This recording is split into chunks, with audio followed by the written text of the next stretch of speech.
자, 오늘부터 성탄절까지 이제 성탄에 관련된 성경 말씀을 좀 살펴보려고 합니다. 그래서 성탄절에 대해서 우리가 조금 더 마음을 다해서 준비하고 맞이했으면 좋겠다 생각이 듭니다. 그중 첫 번째 시간으로 우리가 많이 듣던 또 많이 이야기하고 많이 알고 있는 임마누엘이라는 이 말씀 안에 담겨져 있는 두 가지의 가르침이라는 제목으로 말씀을 살펴보려고 합니다. 임마누엘 하면 이것은 이제 "이미 계신다."라는 히브리어예요. 그다음에 마누는 우리와 함께, 그리고 엘은 하나님입니다. 그래서 이를 번역한 주 "하나님이 우리와 함께 계신다." 이것이 바로 임마누엘이라는 그 의미를 가지고 있고 그 뜻입니다. 우리가 읽은 말씀의 21 절에 보면은 "아들을 낳으리니 이름을 예수라 하라. 이는 그가 자기 백성을 그들의 죄에서 구원할 자이심이라 하니라."라는 말씀은요. 이때 마리아에게 이제 잉태가 되는데 그때부터 10 개월 뒤에 이 태어나겠죠. 그러면 태어나는 그 예수, 그 아들은 바로 우리를 구원하실 메시아 그리스도다라는 것을 말씀해 주시는 거예요. 21절 말씀은. 그런데 이 구원의 역사는 갑자기 어느 날 이루어진 것이 아니고 이미 선지자를 통해서 약속하신 그 결과로서 주어지고 이루어지는 것이다. 그 약속이 무엇이냐? 그것이 23 절에서 말씀하고 있는 임마누엘이라는 것입니다. 바로 하나님이 우리와 함께 계신다. 이것이 하나님이 주신 약속이었고 그 약속의 절정이 무엇이냐? 예수께서 이 땅에 오셔서 바로 우리를 구원하시는 사건이다. 그것을 말해주고 있는 것입니다. 그래서 예수님이 물론 우리를 구원하시는 이 사건은요 엄청난 사건이에요. 말할 수 없는 설명할 수 없는 사건이지만 오늘은 바로 임마누엘이란 관점에서 이걸 바라보겠다라는 겁니다. 그래서 예수님이 구원하는 사건도 굉장히 중요하지만 그거 역시 무엇의 배경 속에서 이루어지는 사건이다? 임마누엘이라는 배경 속에서 이루어지는 실체적인 한 사건이고 증거다라는 것입니다. 다시 말해 우리가 놀라야 될 것은 무엇이냐면 예수님이 우리를 구원하신다라는 것도 놀라야 되겠지만 사실은 우리가 저주와 심판 속에 있는 우리임에도 불구하고 하나님이 우리와 함께 계시고 있었고 계신다라는 증거로서 예수님이 그 자리까지 와서 우리를 구원하신 거예요. 그것이 예수님의 구원의 사건인 것입니다.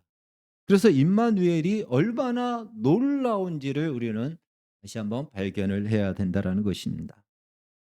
우리가 신앙생활 중에 가장 큰 고민, 우리 신앙생활 중에 가장 큰 고민과 또 딜레마, 또 우리에게 항상 퀘스천 마크 물음표가 찍히는 것이 있다면 바로 이런 거죠. 내가 현실이 어려울 때, 내 상황이 어려울 때 하나님이 나를 도와주지 않는 것 같고 방관하는 것 같고 침묵하는 것 같고 내 기도를 듣지 않는 것 같은 현실. 내가 원하지 않는 현실을 펼쳐지고 이 현실이 끝나지 않을 것 같은 그 상황 속에 나 홀로 이 현실을 맞닥뜨려야 된다라는 이것이 우리 신앙생활에서 가장 큰 고민입니다. 세상에서는 인생을 살아가면서 사람들이 그런 고민을 한다면 크리스찬들은 나는 하나님을 믿는데도 불구하고 왜 하나님 나에게 이런 어려운 현실을 주시고 이 어려운 현실이 끝나지 않는가? 이것이 모든 우리의 신앙생활에 있어서 항상 원점으로 돌아가게 만드는 물음표와 같은 것이다라는 것이죠. 예. 항상 우리는 이런 상황이 오면은 거기서 딱 멈춰 버립니다.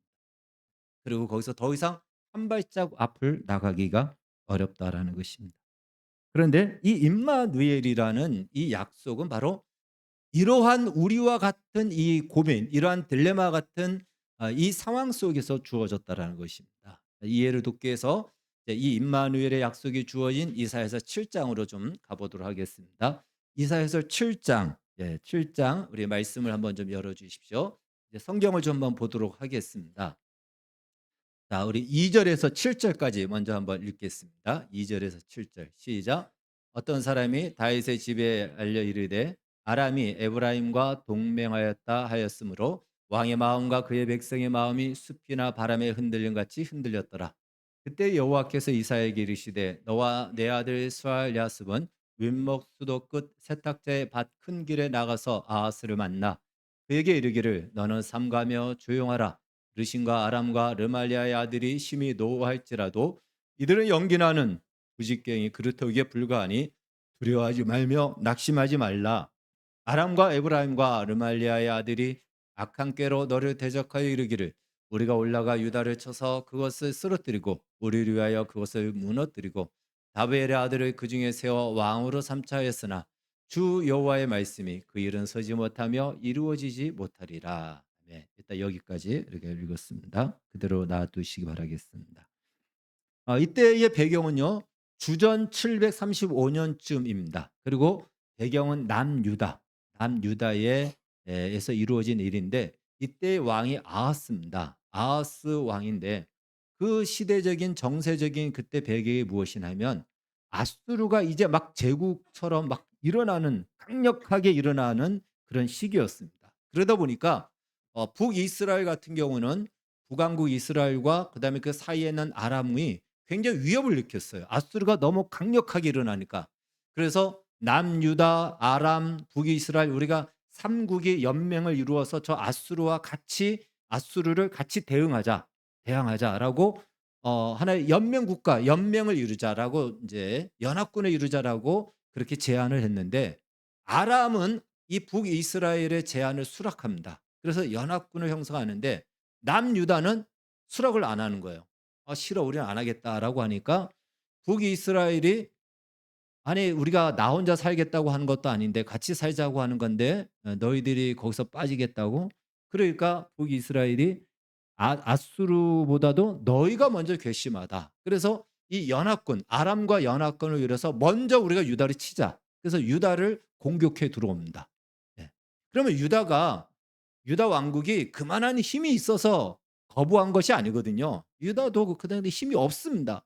그런데 이 연합군이 쳐들어오니까 위기의 상황이 된 거예요. 그냥 당할 수밖에 없는 상황인 겁니다. 설마 내가 빠진다고 해서 우리를 칠 줄은 생각 못한 거죠. 그런데 이제 연합군이 북이스라엘 그때는 강력했습니다. 아람과 함께 연합하여 쳐들어오니까 남유다는 지금 정말 풍전등화 같은 그런 상황 속에 놓여져 있는 상태에 이 말씀이 주어진 겁니다. 그리고 이제 오늘 말씀에 이어서 임마누엘의 약속이 주어지는 것입니다. 다시 말해 나라로 봤을 때는 큰 위기예요. 지금 연합군이 쳐들어왔는데 그걸 대항할 만한 능력은 없고 그대로 당해야 되는 거예요. 마치 우리가 우리 인생 속에서 원치 않는 현실을 맞이할 때 앞서 말씀드린 대로 우리가 항상 딜레마에 빠지고 고민에 빠지고 항상 물음표를 찍을 수밖에 없는 상황. 왜 내 현실, 내 상황은 이 어려운 현실에서 벗어나지 못하고 '하나님은 왜 나를 도와주지 않을까? 하나님은 왜 나를 모른 척할까?' 하는 그렇게 느껴질 만한 그런 현실이 지금 됐다라는 겁니다. 이것이 바로 남유다의 지금의 상황인 것입니다. 그때 하나님은 이사야 선지자를 통해서 이렇게 말씀하시죠. 너는 삼가며 조용하라. 르신과 아람과 르말리아의 아들이 심히 노할지라도 이들은 연기나는 두 부직갱이 그루터기에 불과하니 두려워하지 말라라고 말씀하십니다. 연기나는 부직갱이 그 다 불이 붙지 않은 거고 불이 이제 다 꺼지는 그 상황 속에 있는 하나의 그 꼬챙이에 불과하다. 그러니 걱정하지 마라라고 말씀하는 겁니다. 상황은 어렵고 상황은 위기인데 하나님께서 이사야를 통해서 두려워하지 말고 낙심하지 말고 걱정하지 마라라고 말씀하시는 겁니다.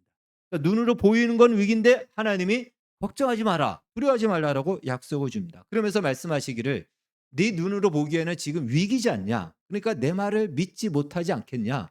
그러니까 네가 원하면 네가 징조를 구해라. 어떤 징조든지 내가 들어줄 테니까 그러면 너는 나를 믿고 내가 말한 대로 이루어질 줄 믿고 두려워하지 마라라고 징조를 구하라라고 이사야를 통해서 아하스에게 말씀하십니다. 그런데 이 아하스는요 뭐라고 그러냐면 나는 징조를 구하지 않겠습니다라고 얘기합니다.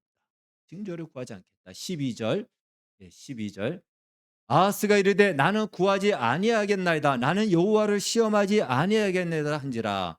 이것만 보아는 대단히 믿음이 좋은 사람처럼 여겨지죠. 하나님을 시험하지 않겠다. 그런데 그렇지 않고 사실은 뭐죠? 사실 이 아하스는요 이미 자기가 수를 써놨어요. 무슨 수냐? 애굽에게 이 원조를 요청한 겁니다. 원군을 요청하고 애굽의 도움을 구하기 위해서 애굽에게 이미 손을 쏘는 거예요. "좀 도와달라."라는 이런 것을 다 해 놓은 겁니다. 그래서 하나님께서 역시 지금도 또다시 "네가 그렇구나."라는 걸 말씀하는 거예요. 그 13 절을 통해서 말씀합니다. 13절 같이 읽겠습니다. 시작. 이사야가 이르되 다윗의 집이여.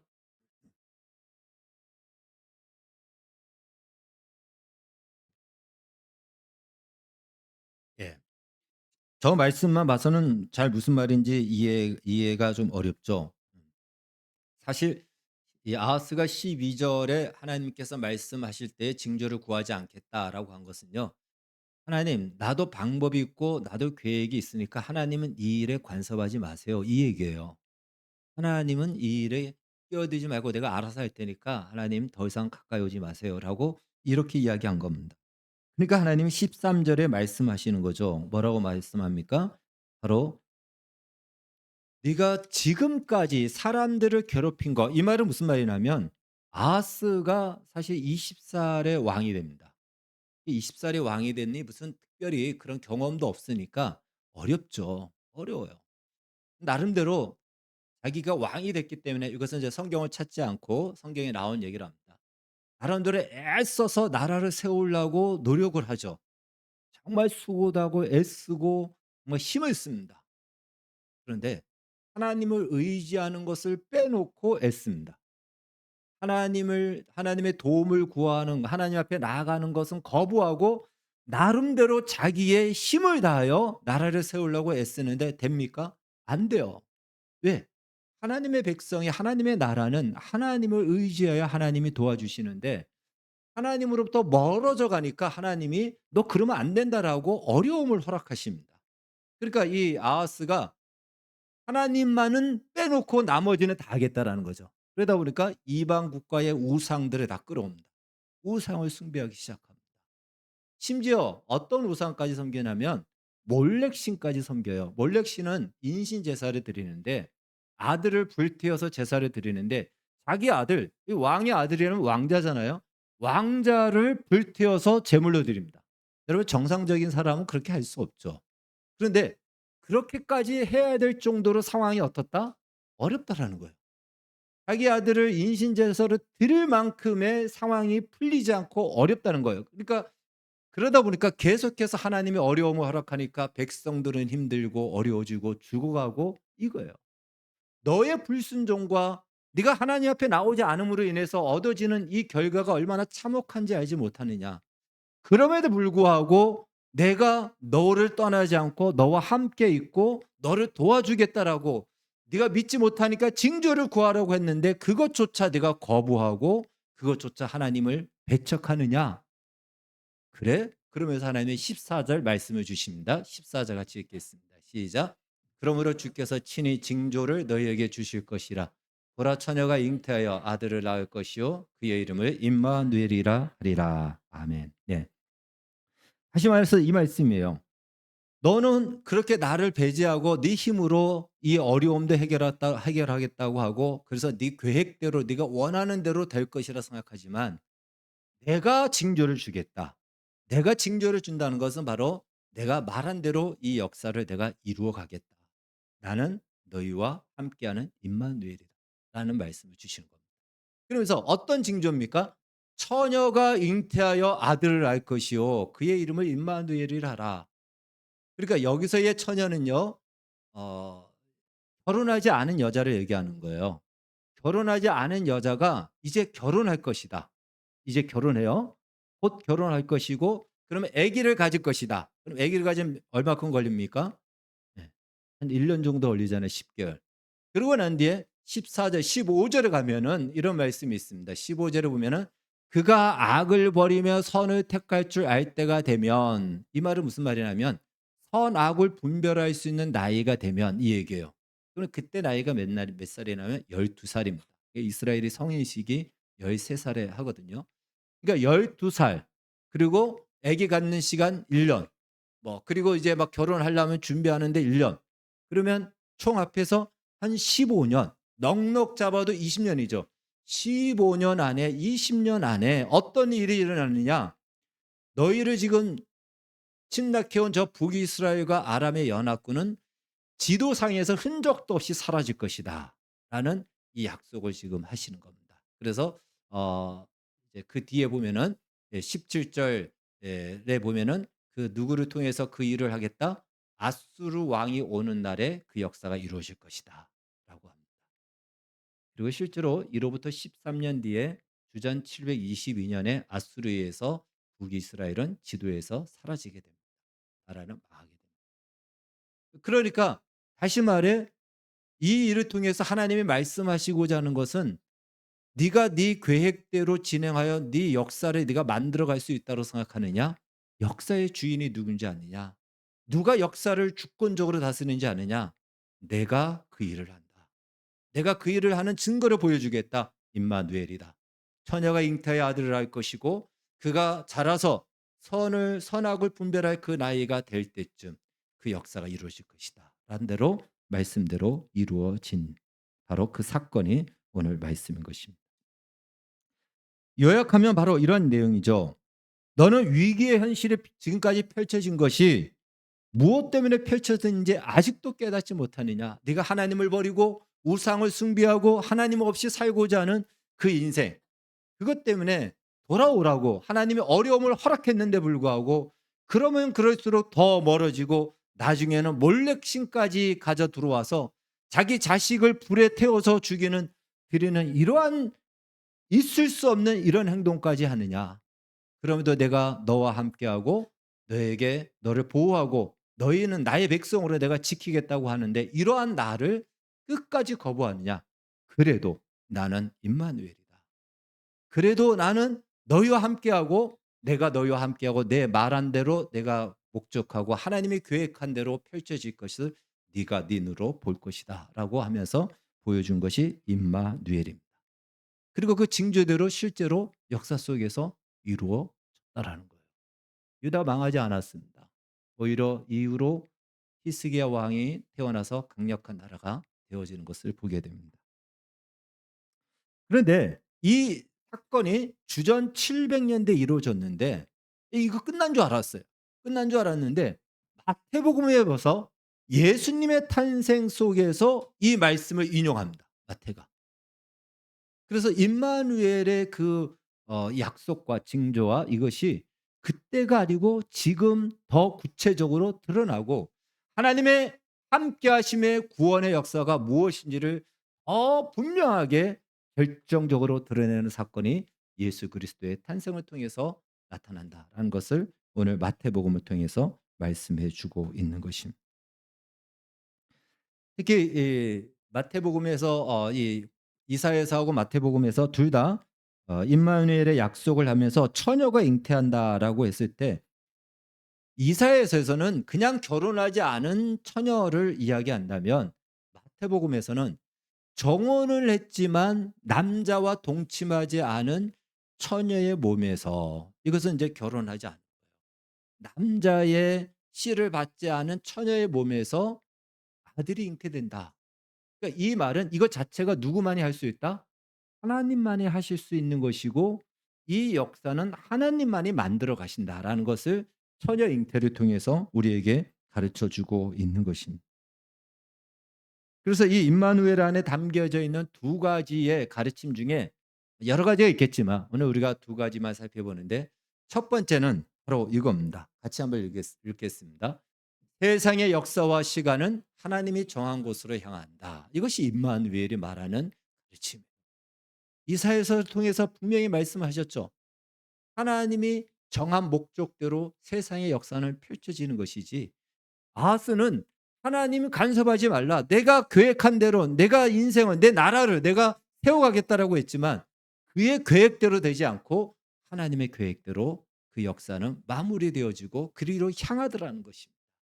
그래서 임마누엘의 이 증거를 통해서 약속을 통해서 우리가 알아야 될 것은 이 세상의 역사가 사람이 만들어가는 것이 아니고 하나님이 만들어가는구나라는 것을 알아야 된다는 거예요. 물론 아하스는요 실수하고 실패합니다. 잘못된 선택을 하죠. 하나님을 의지하지 않죠. 그럼에도 불구하고 하나님이 그 인생 속에 개입하시고 그 역사 속에 개입하셔서 그의 잘못된 대로 인생과 그 나라와 역사가 망하는 것으로 끝나지 않고 하나님이 목적한 대로 그 나라를 세우시고 하나님께서 목적한 그 자리에 그 민족을 세우셨다라는 것입니다. 그러니까 이것은 운명론과 숙명론하고는 다른 거예요. 그냥 뭐 그렇게 프로그램 됐으니까 그렇게 되는 거다가 아니고 우리의 자유로운 우리의 자유로운 선택과 삶을 살아가지만 내가 원하는 의도대로 목적대로가 아닌 하나님의 의도하고 목적한 대로 이 역사는 흘러가더라. 그것이 임마누엘을 통해서 우리에게 보여주는 첫 번째 증거 또 가르침이다라는 것입니다. 마태복음에서 이 임마누엘은 처녀의 잉태를 통해서 바로 이 일은 하나님만이 하시는 일이다. 하나님만이 하실 수 있는 일이다라는 것을 말씀해 주시는 거죠. 예. 처녀가 잉태됐다라는 것은요. 물론 앞으로는요. 지금 이 세상에 있는 많은 과학자들이 지금 연구하는 것이 인공 자궁을 지금 엄청나게 만들고 있습니다. 이 인공 자궁에서 정자와 난자를 그 안에서 수정시키면은 그냥 별도의 자궁에서 아기는 잉태되고 여자들은 임신하지 않은 상태로 아기를 얻을 수 있다라는 거예요. 그러면 여자들의 생산 활동이 전혀 뭐 어떤 그 제약을 받지 않고 뭐 이런다라고 해서 인공 자궁을 지금 굉장히 많이 완전히 이제 인간을 배양시키는 하나의 배양 장소가 되는 거죠. 그렇게 지금 만들고 있습니다. 그렇게 연구하고 있고요. 그러나 둘 다 어찌 됐든 정자와 난자의 이 수정으로 말미암아 잉태되는 거예요. 이건 바뀔 수가 없는 거예요. 단지 그 장소를 밖에서 연구소에서 하겠다라는 거죠. 그런데 하나님의 이 동정녀 탄생은요. 남자의 정자 없이 성령의 능력으로 잉태된 거예요. 이거는 어떤 과학도 만들어낼 수 없는 오직 하나님만이 하실 수 있는 일이다라는 것입니다. 그래서 하나님께서 역사의 주관자가 되시고 마침내 하나님께서 계획하시고 목적한 자리에 이른다. 그것을 이 임마누엘을 통해서 우리가 알 수가 있는 것입니다. 다시 말해 마태복음에서 마태는요. 이사야에서 이루어진 임마누엘의 징조가 그때로 끝난 것이 아니고 그것은 그 뒤에도 여전히 하나님은 그 백성과 함께 하셨다는 것을 말해 주는 거예요. 그 뒤에도 선한 왕이 있었지만 선한 왕보다 더 악한 왕들이 더 많이 나왔어요. 하나님을 거부하고 우상을 숭배하고 죄를 짓고 실패하고 나라가 바벨론의 포로로 끌려가고 망하고 이러한 많은 과정과 많은 실패와 많은 범죄에도 불구하고 하나님은 그들과 여전히 함께 하셨다라는 그 증거가 예수 그리스도의 탄생을 통해서 임마누엘을 거기에 적용함으로 하나님은 한 번도 이스라엘 민족을 떠나지 않았고 그들이 하나님이 어딨냐라고 큰 외치고 울부짖을 그때에도 하나님은 그들과 함께 하셨다라는 것을 마침내 예수님의 탄생을 통해서 선언하고 증거하고 있는 것입니다. 한마디로 우리 자신이 아무리 발버둥을 쳐도 우리는 하나님이 목적한 자리에 이른다라는 거예요. 내가 하나님이 없어 하나님을 거부하고 하나님을 외면하고 그리고 죄를 짓고 그런다 할지라도 하나님께서 선택한 백성은 하나님의 그 계획을 포기하지 아니하시고 놓지 아니하시고 그와 함께 하셔서 마침내 하나님이 원하시는 그 자리에 그를 이끌어 가신다라는 것입니다. 그것이 예수님의 탄생 임마누엘을 통해서 오늘 우리에게 주시는 큰 하나님의 울림이요 선언이다라는 것입니다. 그것이 예수님이 오신 증거인 것이죠. 성경은 그 임마누엘의 최종적 결과를 서신서와 요한계시록에서 이미 말씀하고 있습니다. 요한계시록에 보면 구원받은 하나님의 백성들이 자기의 면류관을 벗어서 자기를 구원하신 예수 그리스도 어린 양에게 그 면류관을 던지면서 구원하심이 오직 보좌에 앉으신 하나님의 어린 양께 있다라고 하며 그 어린 양이신 예수님을 찬양하고 우리에게 구원을 주신 하나님을 찬양하는 것으로 계시록은 이미 기록되어 있습니다. 그것은요, 우리가 앞으로 이루어지기를 바라는 어떤 이상의 모습을 그린 것이 아니고 확정된 모습을 미리 보여준 거예요. 예. 그러니까 우리하고 달리 히브리어에는요, 바로 완료된 예언이 있습니다. 이루어진 예언. 예언이라는 것은 사실 앞으로 이루어질 일이잖아요. 그런데 이미 이루어진 예언이 이 계시록 서신서와 또 구약의 선지서에 기록되어 있다라는 거예요. 그게 히브리어의 독특한 문법이에요. 예. 이미 이루어진 결과입니다. 이미 계시록에서 완성된 결과예요. 그것이 우리의 모습이라는 겁니다. 다시 말해 뭘 말하죠? 임마누엘이 어디로 우리를 끌고 가느냐. 하나님의 최종적인 목적한 자리가 어디인지를 미리 보여주시면서 이제 우리에게 말씀하는 거죠. 너희의 시선을 어디에 둬야 되느냐.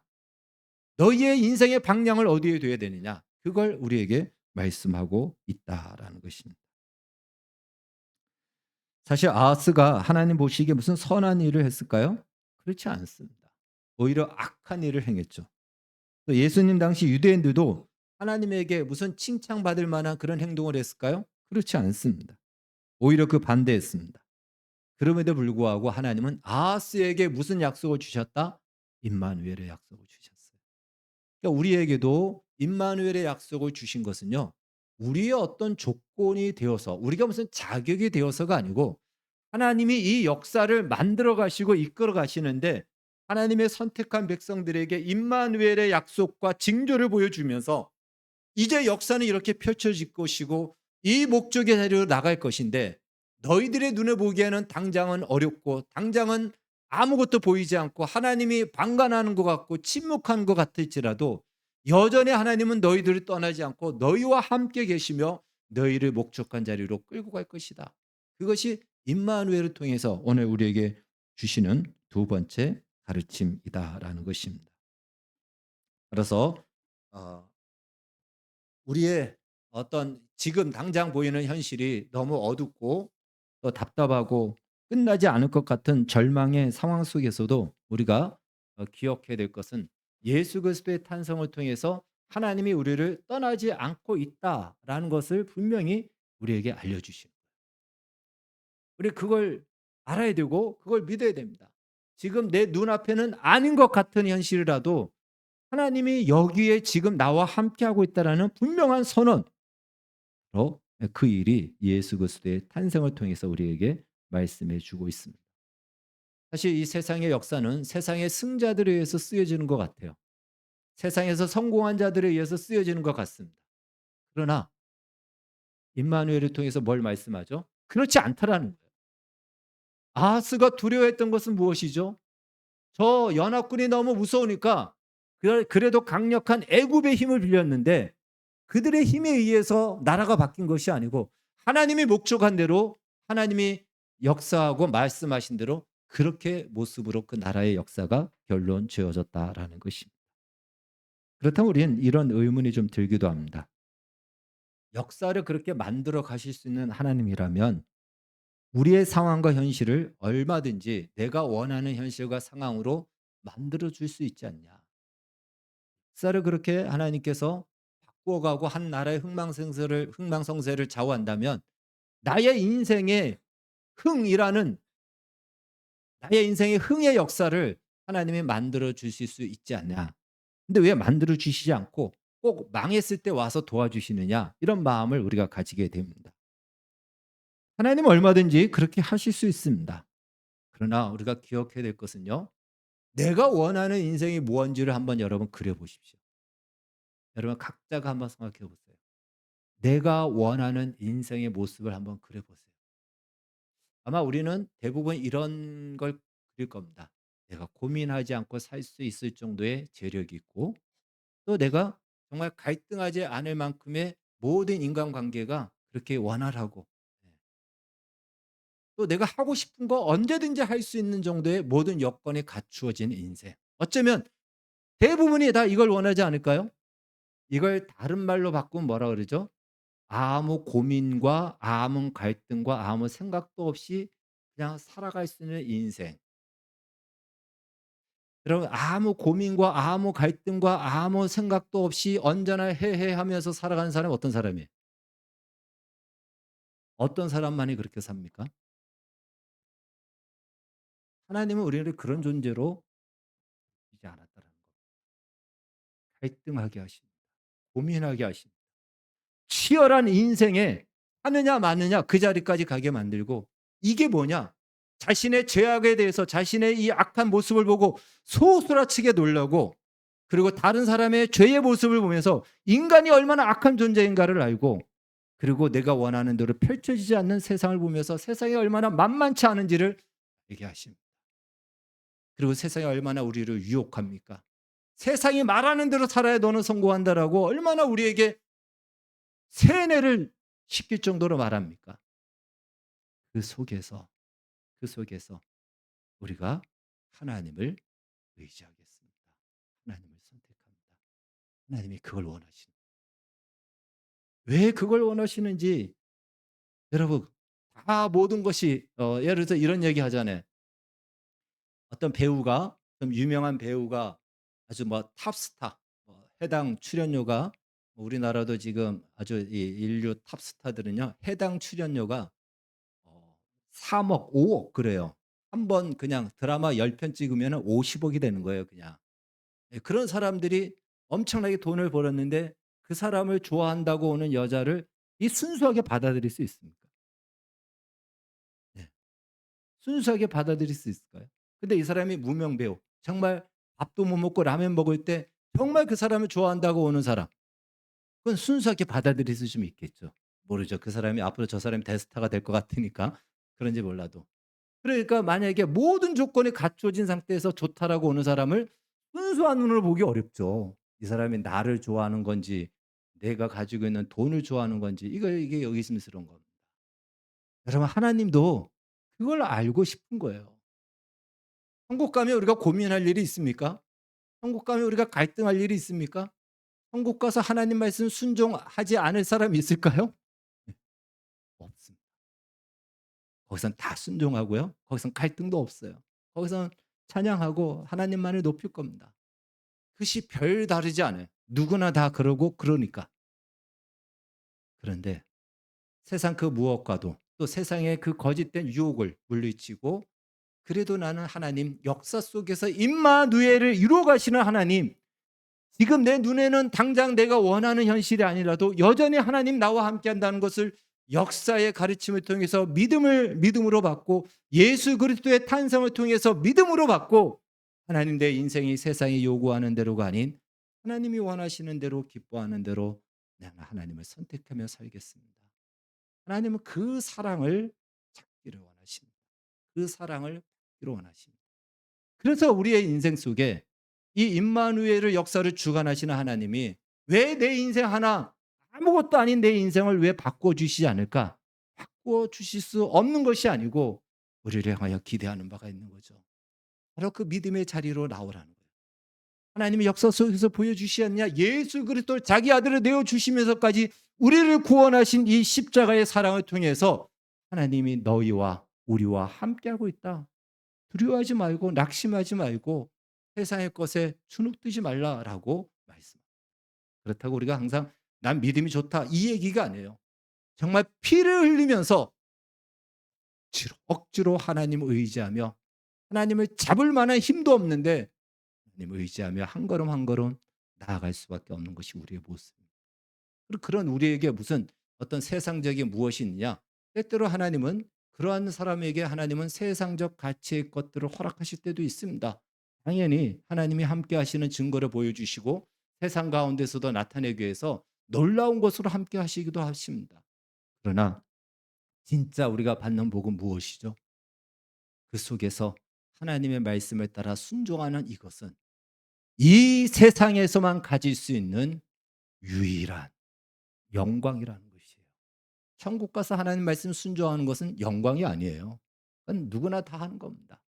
그런데 정말 다 하나님을 거부할 그때에 하나님 말씀에 순종하여 살아간다는 것, 그것은 이 땅에서만 가질 수 있는 살아있을 때만 우리에게 주어진 유일한 기회인데 하나님은 이렇게 말씀하시는 거죠. 내가 역사 속에서 너희와 함께 한다는 걸 보여주지 않았느냐. 임마누엘의 약속이 어떻게 이루어지는지 구약에서 신약에서 보여주지 않았느냐. 나를 믿고 내가 말하는 대로 나를 의지하고 내가 말하는 말씀 앞에 살아가기를 원한다. 그 한 걸음을 뛰어라. 그것이야말로 네가 영원히 칭찬받을 영광이요 명예가 될 것이다. 그래서 하나님은 우리의 인생 속에서 그 전능하신 하나님이 정말 새끼손가락 까닥하면 모든 거 다 바꾸실 수 있는 하나님이 우리의 인생이 버려진 것 같고 외면당한 것 같고 또한 아무도 알아주지 않는 것 같고 정말 있으나 마나한 것 같은 우리의 인생으로 허락하시고 있다는 겁니다. 그러나 그것은 결코 하나님 우리를 떠나 있다라는 것이 아니고 여전히 그 속에 임마누엘 하시고 계신다. 바로 그 가르침이 임마누엘 안에 담겨져 있는 두 가지의 가르침으로서 이번 성탄을 우리가 맞이하면서 성탄이 단순히 우리의 어떤 좋은 기분을 낼 수 있는 그 기회도 되겠지만 그것을 넘어서 정말 깊이 있게 다시 한번 생각하면서 나와 함께 하신 하나님을 한 해 동안 돌아보고 이 하나님을 내가 새해에는 더 하나님 앞에 가까이 나아가고 그 하나님을 의지하고 붙잡고 살아가기를 지만은 복된 기쁨의 날이 되어지기를 주의 이름으로 축원합니다. 기도하겠습니다. 주님 감사합니다. 여전히 지금도 우리와 임마누엘 하시는 하나님을 의지하고 그 증거로 예수님을 보내주신 성탄을 맞이하며 확신하며 이제 하나님의 사람으로 살아가는 것을 최고의 기쁨과 감사로 여기는 우리의 인생이 되게 하여 주시옵소서. 예수님의 이름으로 기도하옵나이다.